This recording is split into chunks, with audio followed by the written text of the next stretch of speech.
Esther, capítulo 9.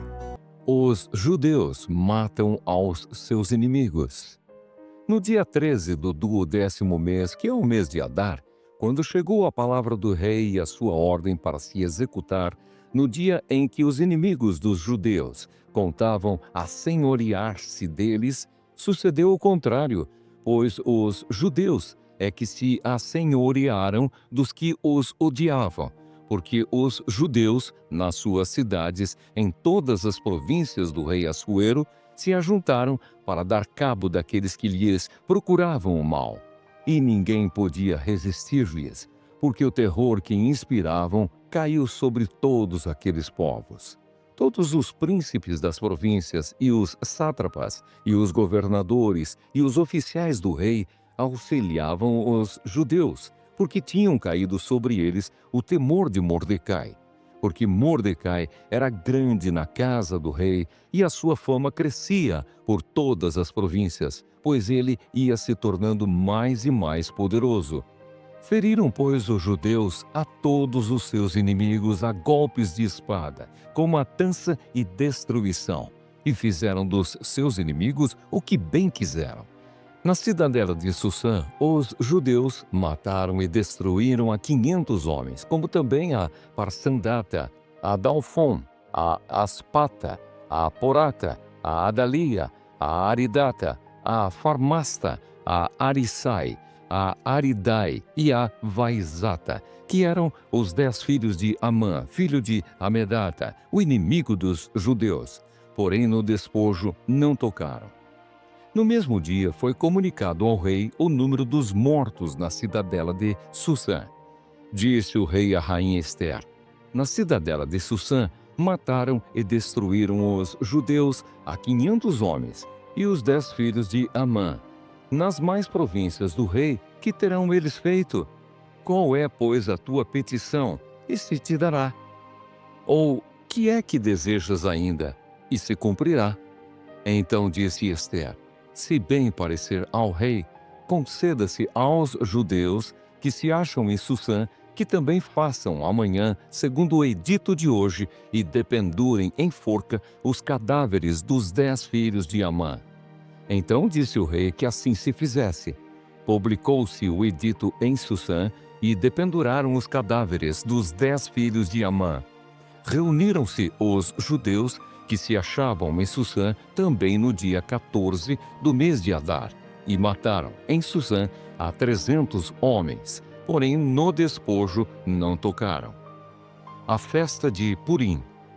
Também os demais judeus que se achavam nas províncias do rei se reuniram e se dispuseram para defender a vida e tiveram sossego dos seus inimigos, e mataram a 75.000 dos que os odiavam. Porém, no despojo não tocaram. Sucedeu isto no dia 13 do mês de Adar. No dia 14 descansaram, e o fizeram dia de banquetes e de alegria. Os judeus, porém, que se achavam em Sussã, se ajuntaram nos dias 13 e 14 do mesmo, e descansaram no dia 15 e o fizeram dia de banquetes e de alegria.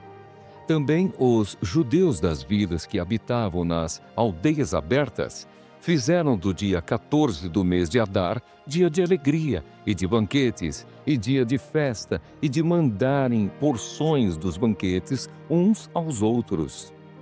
Mordecai escreveu estas coisas e enviou cartas a todos os judeus que se achavam em todas as províncias do rei Assuero, aos de perto e aos de longe, ordenando-lhes que comemorassem o dia 14 do mês de Adar e o dia 15 do mesmo todos os anos, como os dias em que os judeus tiveram sossego dos seus inimigos, e o mês que se lhes mudou de tristeza em alegria e de luto em dia de festa, para que os fizessem dias de banquetes e de alegria, e de mandarem porções dos banquetes uns aos outros e dádivas aos pobres.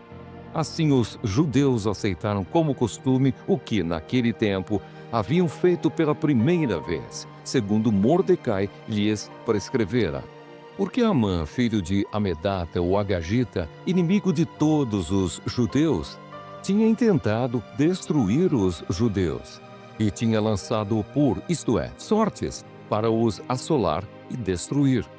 Mas tendo Ester ido perante o rei, ordenou ele por cartas que o seu mau intento, que assentara contra os judeus, recaísse contra a própria cabeça dele, pelo que enforcaram a ele e a seus filhos. Por isso, aqueles dias chamam Purim, do nome Pur.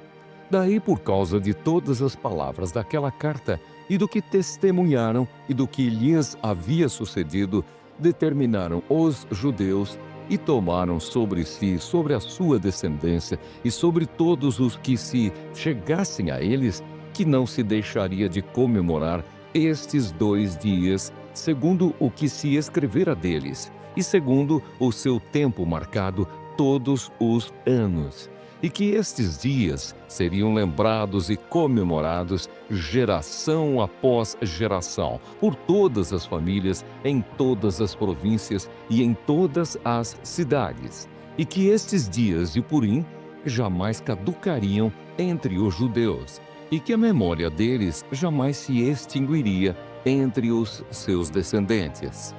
Então a rainha Ester, filha de Abiail, e o judeu Mordecai escreveram, com toda a autoridade, segunda vez, para confirmar a carta de Purim.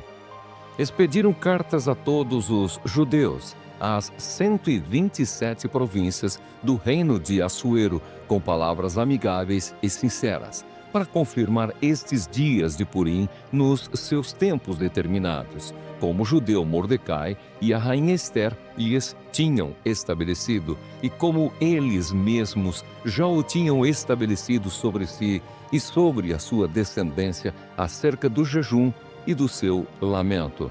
E o mandado de Ester estabeleceu estas particularidades de Purim e se escreveu no livro.